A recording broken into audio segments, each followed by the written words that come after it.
Bismillahirrahmanirrahim. Assalamualaikum warahmatullahi wabarakatuh.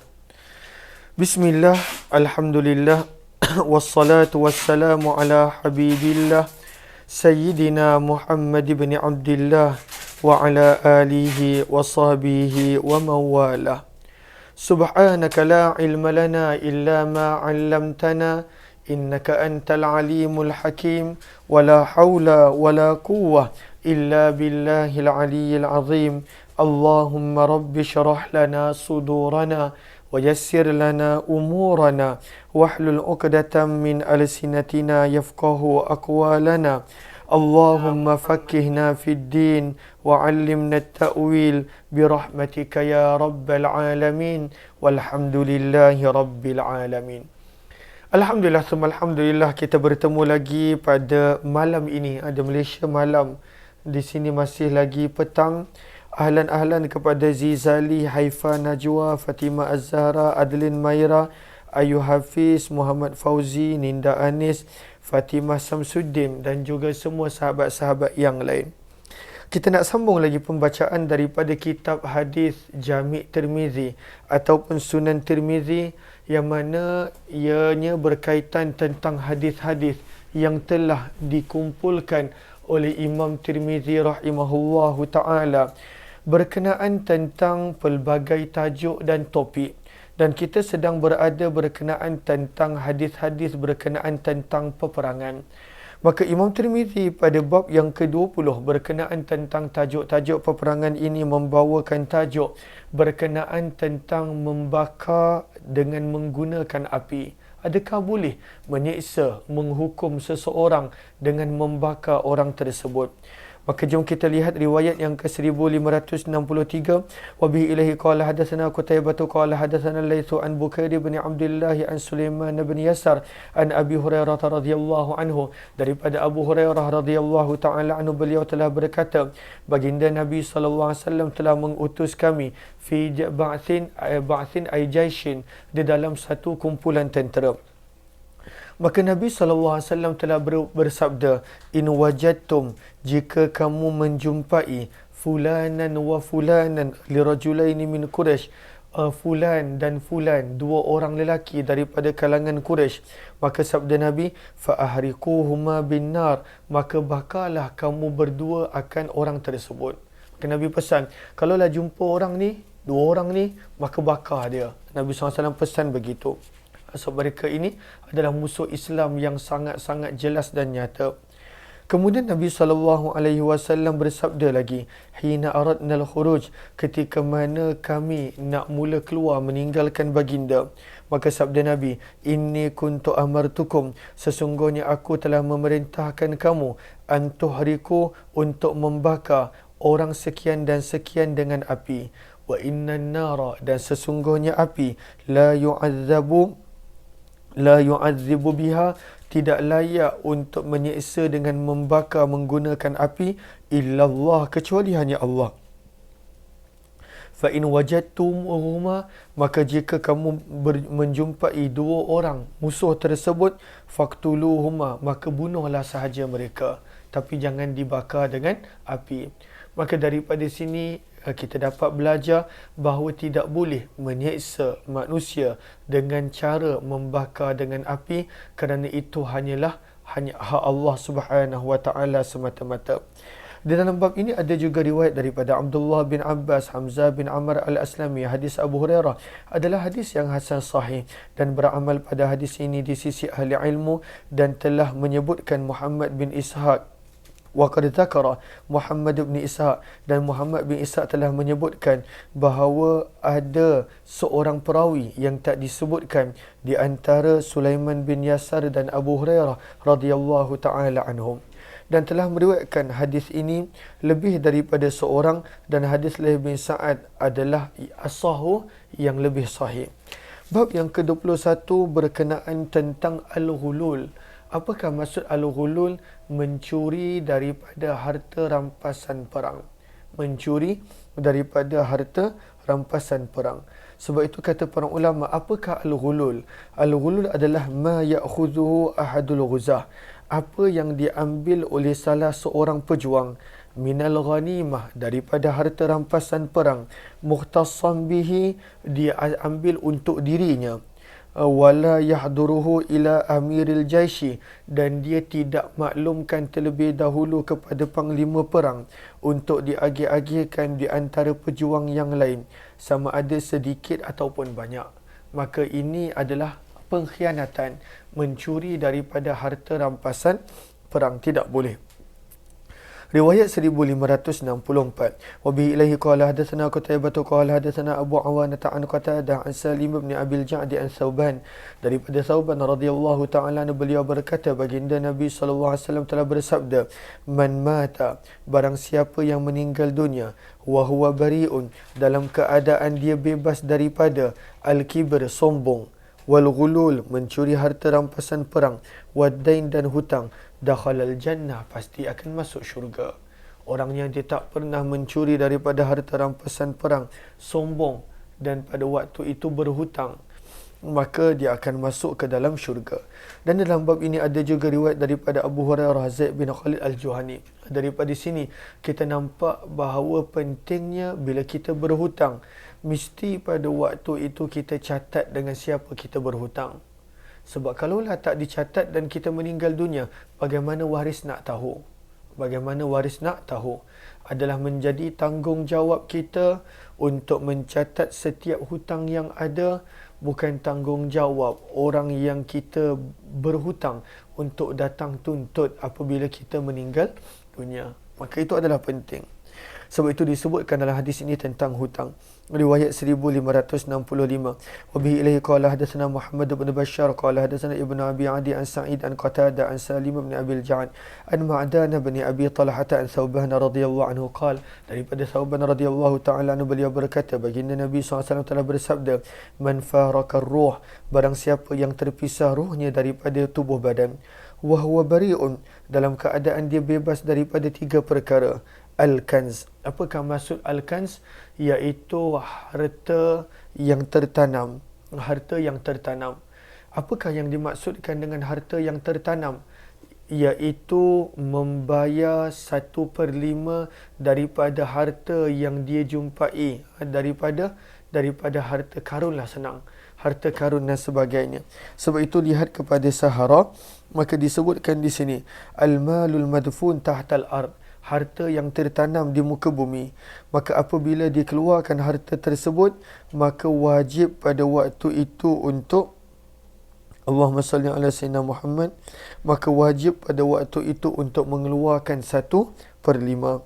Mesti untuk mengeluarkan 1/5. Maka maksud daripada sini adalah bahawa apabila seseorang itu menjumpai harta yang tertanam, maka hendaklah dia bayar kadar yang telah ditetapkan oleh syarak, iaitu 1/5 bila dijumpa apa-apa harta. Maka sabda Nabi SAW, barang siapa yang ruhnya terpisah daripada badan, dalam keadaan dia bebas daripada sebarang tuntutan harta yang dia jumpa daripada bumi, wal ghulul, dia bebas daripada mencuri harta rampasan perang, wadain, dan daripada hutang, dakhalal jannah, pasti masuk syurga.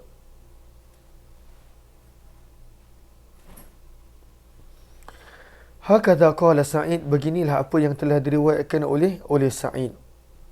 Qala Sa'id, hakadha qala Sa'id. Al-kanz, apakah maksud al-kanz? Wa qala Abu Awanah fi hadithih, namun dalam riwayat Abu Awanah, ianya bukan dengan perkataan al-kanz, sebaliknya dengan perkataan al-kibr, iaitu sombong. Walam yadhkur fihi, dan tidak disebutkan dalam riwayat ini daripada Ma'dan, dan namun riwayat Sa'id adalah lebih sahih, kata Imam Tirmizi. Riwayat 1566. Wa bi ilai qala hadatsana Al-Hasan bin Ali qala hadatsana Abdul Samad ibn Abdul Warith qala hadatsana Ikrimah bin Ammar qala hadatsana Simak Abu Zumail Al-Hanafi qala sami'tu Ibn Abbas, daripada Abdullah bin Abbas radhiyallahu anhuma, beliau berkata, hadatsani Umar bin Al-Khattab, Umar bin Khattab radhiyallahu anhu telah memaklumkan kepadaku, beliau berkata, telah ditanya kepada Nabi SAW, sesungguhnya ada fulan bin fulan, dia telah syahid wahai Rasulullah. Maka sabda Nabi, kalla, sama sekali tidak, dia bukan syahid. qad ra'aituhu, sesungguhnya aku telah melihat orang tersebut finnar, dimasukkan ke dalam api neraka, bi'aba'atin, disebabkan sepasang kain, qad ghallaha, yang dia telah curi, daripada harta rampasan perang. Maka disebabkan itu, walaupun dia mati syahid, dia dimasukkan ke dalam neraka terlebih dahulu. Qal, maka sabda Nabi, kum, bangkitlah wahai Umar, dan serulah kepada manusia, innahu la yadkhulul jannah, sesungguhnya tak akan masuk syurga kecuali hanya orang-orang yang beriman. Sabda Nabi SAW sebanyak 3 kali. Maka daripada sini kita nampak bahawa mencuri harta rampasan perang adalah satu dosa yang sangat besar. Hadis ini adalah hadis yang hasan sahih gharib. Bab yang ke-22, bab ma jaa fi hurujin nisa fil harb, bab pada hadis yang telah datang berkenaan adakah boleh wanita keluar berperang. Kita sebenarnya dah baca dah hadis ini, jawapannya adalah boleh, dan Nabi SAW pernah melakukan, dan Nabi menugaskan para wanita untuk merawat mereka-mereka yang sakit. Riwayat 1567, wabihi ilaihi qala hadatsana Bishr bin Hilal As-Sawwaf qala hadatsana Ja'far bin Sulaiman Ad-Dubai an Thabit an Anas radhiyallahu anhu qala kana Rasulullah sallallahu alaihi wasallam, adalah baginda Nabi sallallahu alaihi wasallam, yaghzu, telah membawa keluar untuk berperang dengan Ummu Sulaim dan beberapa wanita bersama dengan Ummu Sulaim daripada kalangan wanita Ansar. Maka apakah tugas sahabiah ini? Yaskina, mereka memberi minum akan air, wa yudawina, dan mereka merawat al-jarha, para sahabat yang luka. Dan dalam bab ini ada juga riwayat daripada Rubai binti Muawis radhiyallahu anhuma. Hadis ini adalah hadis yang hasan sahih. Bab yang ke-23, bab majaa, bab pada hadis yang telah datang berkenaan qabuli, adakah boleh menerima hadayal musyrikin, hadiah daripada orang-orang yang musyrik, adakah boleh menerima hadiah daripada mereka. Riwayat 1568, wabihi ilaihi qala hadatsana Ali bin Sa'id al-Kindi qala hadatsana Abdul Rahim bin Sulaiman an Israil an Suwair an abihi an Ali radhiyallahu anhu, daripada Ali radhiyallahu taala anhu, sesungguhnya daripada Nabi sallallahu alaihi wasallam, anna Kisra, sesungguhnya Raja Kisra, Raja Farsi, telah menghadiahkan kepada Nabi sallallahu alaihi wasallam sesuatu. Faqabila, maka Nabi telah terima hadiah tersebut. Maka berkenaan tentang hadis ini yang menyebut Raja Kisra pernah memberi hadiah kepada Nabi, maka para ulama hadis pertikaikan riwayat ini. Lihat kepada Arafah pada baris yang pertama, maka kata para ulama, wahmur rawi, di sini sebenarnya perawi mempunyai keraguan. Kenapa? Kerana tidak ada riwayat selain ini yang menyebutkan bahawa Raja Kisra, Raja Iran, pernah memberi hadiah kepada Nabi SAW. Kenapa? Kerana beliau bahkan telah mengoyak surat Nabi SAW. فَإِنَّهُ خَرَّقَ كِتَابَهُ, kerana dia pernah mengoyak surat Nabi SAW ketika mana Nabi menulis surat kepadanya. Wa arsala ahsya'ahu, bahkan dia pernah menghantar 2 orang pengawal dia untuk menangkap Nabi SAW ke Madinah, untuk dia tangkap Nabi SAW. Dan daripada sini sebenarnya kita tahu adanya keraguan daripada perawi. Sebenarnya di sini bukanlah Kisra yang dimaksudkan. Wa annal muluka, dan sesungguhnya para raja pernah memberi hadiah kepada Nabi SAW dan Nabi pernah terima hadiah daripada mereka. Maka banyak raja Mesir pernah beri hadiah kepada Nabi bagal, pakaian, dan juga pakaian dan juga hamba wanita perempuan. Raja Najasyi juga pernah memberi hadiah kepada Nabi. Banyak yang pernah memberi hadiah kepada Nabi dan Nabi SAW terima. Hadis ini adalah hadis yang hasan gharib. Dan Suwair, beliau adalah nama penuhnya Suwair bin Abi Fakhitah. Namanya adalah Sa'id bin Ilaqah. Dan Suwair juga adalah kunyah untuk Suwair yukna Aba Jaham. Dan Suwair ini dikenali juga dengan kunyah Abu Jaham, Suwair bin Abi Fakhitah ataupun Suwair bin Sa'id bin Ilaqah, nama perawi ini. Riwayat 1569. Wa bi ilaihi qala hadatsana Muhammad bin Bashar qala hadatsana Abu Dawud an Imran al-Qattan an Qatada an Yazid bin Abdullah bin Syakhir an Iyad bin Himar radhiyallahu anhu, daripada Iyad bin Himar radhiyallahu anhu, sesungguhnya telah dihadiahkan kepada Nabi sallallahu alaihi wasallam hadiah berupa seekor unta. Maka Nabi SAW bertanya kepada Iyad bin Himar, Aslamta, adakah engkau telah masuk Islam? Maka pada waktu itu Iyad bin Himar belum masuk Islam, belum lagi masuk Islam, maka dia berkata tidak. Qal, maka sabda Nabi, fa inni nuhitu, maka sesungguhnya aku telah dilarang, an zabadi, daripada menerima hadiah al-musyrikin, orang-orang musyrik. Berkata Imam Tirmizi, hadis ini adalah hadis yang hasan sahih. Wa makna qawlihi, dan maksud daripada sabdaan Nabi, sesungguhnya aku dilarang daripada menerima pemberian orang-orang musyrik, yakni hadayahum, iaitu hadiah-hadiah mereka. Dan sungguh telah diriwayatkan daripada Nabi SAW bahawa Nabi pernah menerima hadiah daripada kalangan orang-orang musyrik. Wa dzukira, dan disebutkan dalam hadis ini al-karahiyah, akan larangan.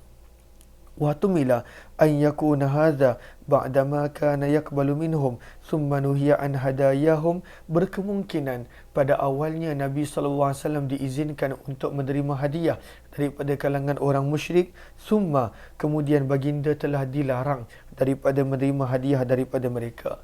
Maka tak digalakkan untuk menerima hadiah daripada orang-orang yang bukan Islam. Bab yang ke-24, bab maja'a, bab pada hadis yang telah datang berkenaan tentang sujud syukur.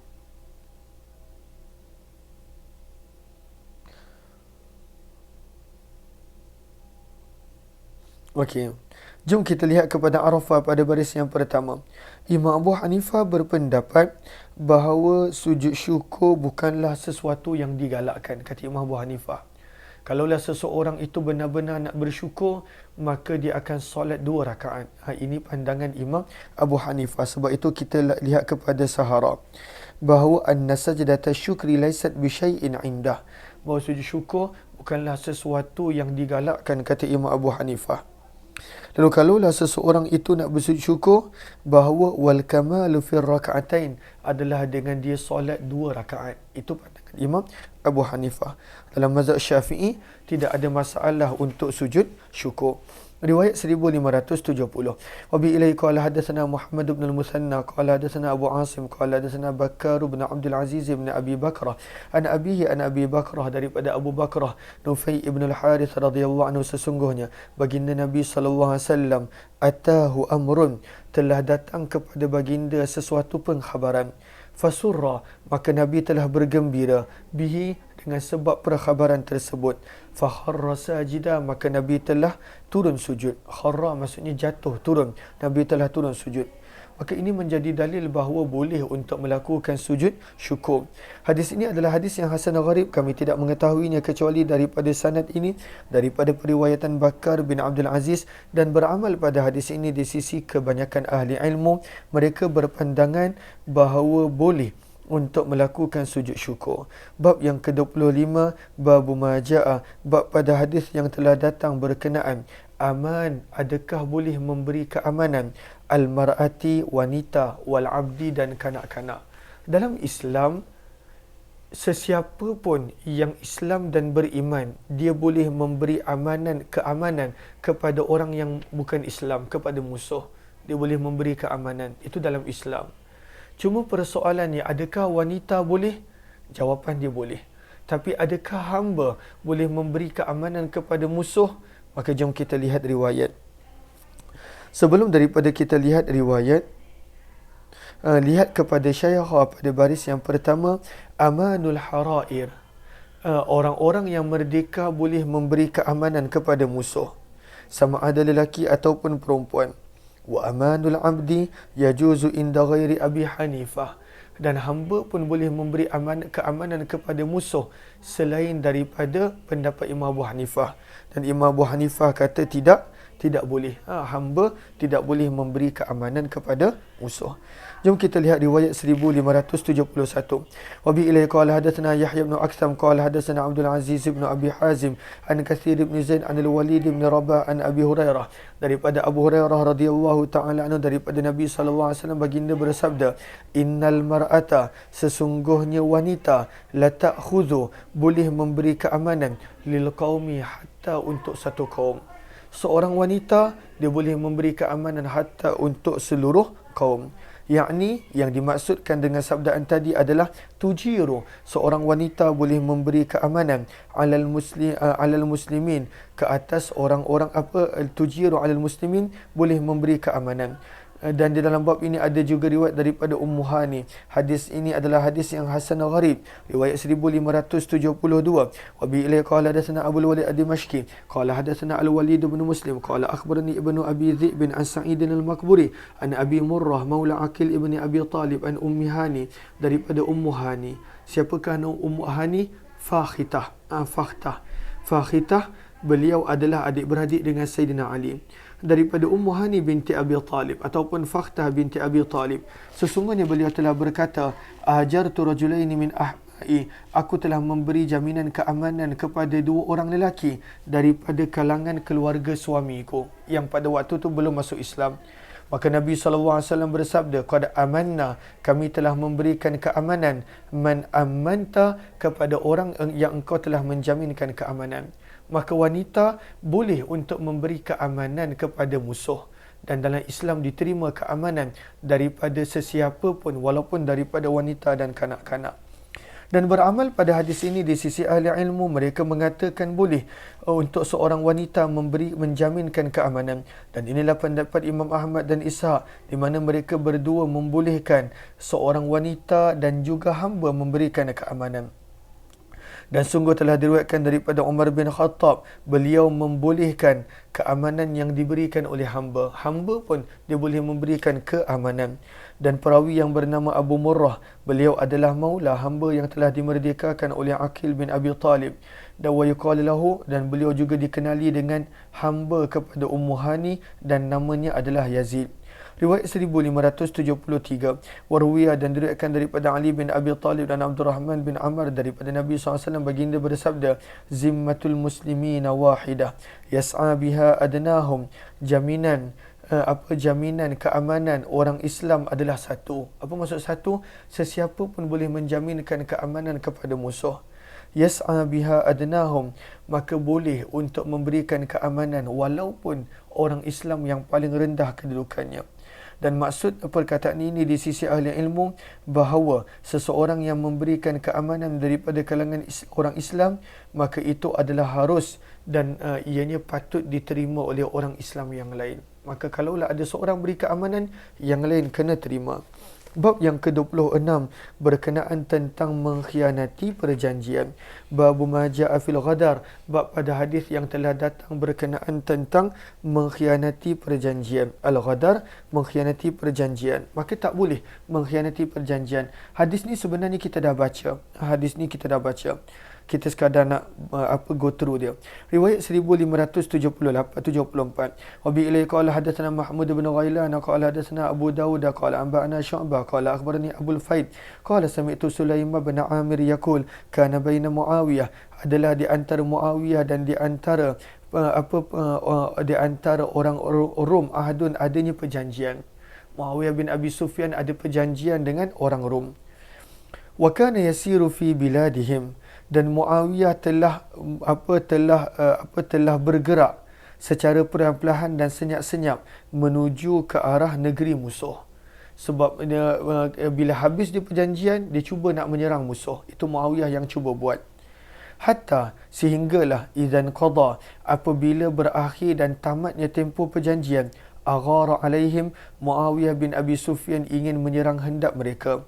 Fa'idha rajulun, maka tiba-tiba datang seorang sahabat, ala dabbatin, yang menunggang kenderaan, atau ala farasin, ataupun menunggang kuda.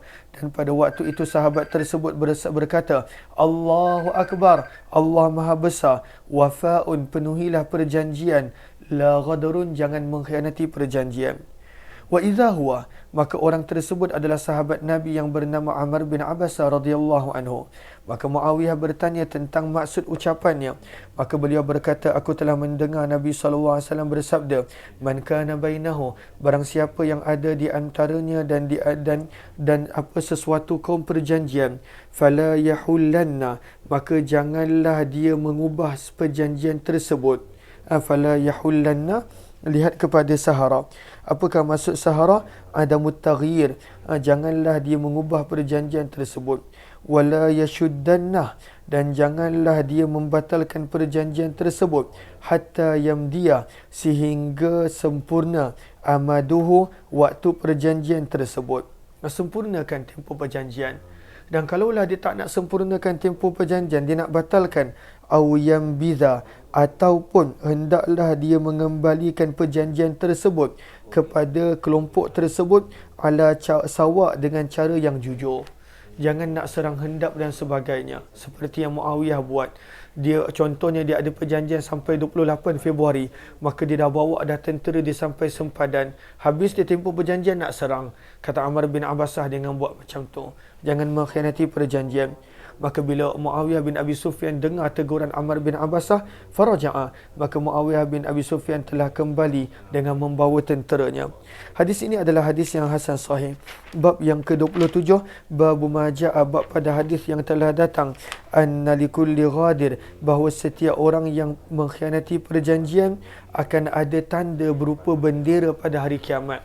Dia akan ada bendera pada hari kiamat yang menunjukkan dia adalah pengkhianat.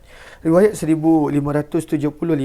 Wa bi ilai qala hadatsana Ahmad bin Mani'in qala hadatsana Ismail bin Ibrahim qala hadatsani Sakhar bin Juwairi an Nafi' an Ibn Umar, daripada Abdullah bin Umar radhiyallahu ta'ala anhu, beliau berkata, aku telah mendengar Nabi SAW bersabda, innal ghadira, sesungguhnya pengkhianat perjanjian, yunsabu, akan diberikan tanda kepadanya, liwa'un, berupa bendera pada hari kiamat.